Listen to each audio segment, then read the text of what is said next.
இந்த வக்வாரியத்தை வச்சு தான் நம்மளை சொத்து வச்சுருக்காங்க. இதை வச்சு தான் நம்மளை தொழுகை நடக்குது.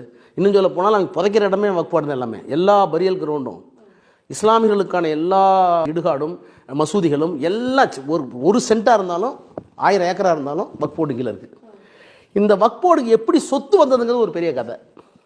பாகிஸ்தான் பிரிந்த போது டெல்லியில், நாக்பூரில், உத்தரப்பிரதேசத்தில், மத்திய பிரதேசத்தில், அந்த டெல்லியை விட்டுருக்கிற பகுதிகளில் பாகிஸ்தான் பிரிந்த போது எல்லா இஸ்லாமும் அங்கே போனாங்க. இந்துக்கள் எல்லாம் இங்கே வந்தாங்க. இந்த புலம்பெயர்தலையே 1 லட்சம் 10 லட்சம் பேர் காணாம போனாங்க, இறந்து போனாங்கன்னு உங்களுக்கு தெரியும். அது ஒரு பெரிய வரலாறு.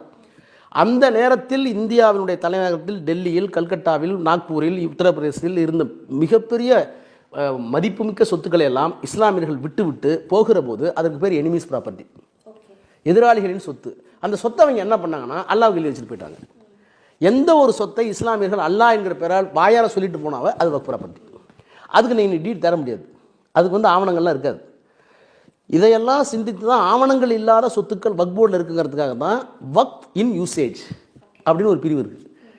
சட்டத்தில் ஆவணங்கள் கிடையாது, ஆதாரம் கேட்டால் கொடுக்க முடியாது. ஆனால் 100 ஆண்டு காலமாக 200 ஆண்டு காலமாக இஸ்லாமியர்கள் அதை வக்ஃப் ப்ராப்பர்ட்டியாக பயன்படுத்துகிறார்கள். பாகிஸ்தான் போன கொடுத்துட்டு போயிருக்காங்க.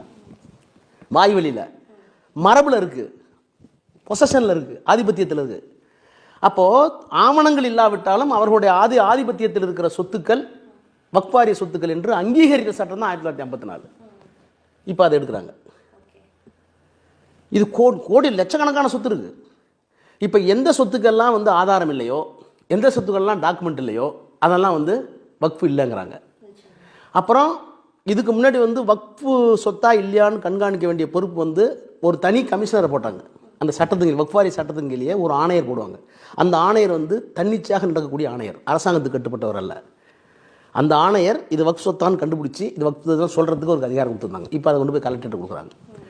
இப்படி இஸ்லாமியர்கள் இந்த மண்ணில் சம அந்தஸ்து உள்ளவர்களாக, சம உரிமை உள்ளவர்களாக, சம குடியரசாக அவர்கள் இருக்கக்கூடாது என்பதற்காக அவர்களை இரண்டாந்திர மக்களாக ஆக்குவதனுடைய நோக்கத்திற்காக கொண்டு வரப்பட்ட சட்டம் தான் அந்த சட்டம்.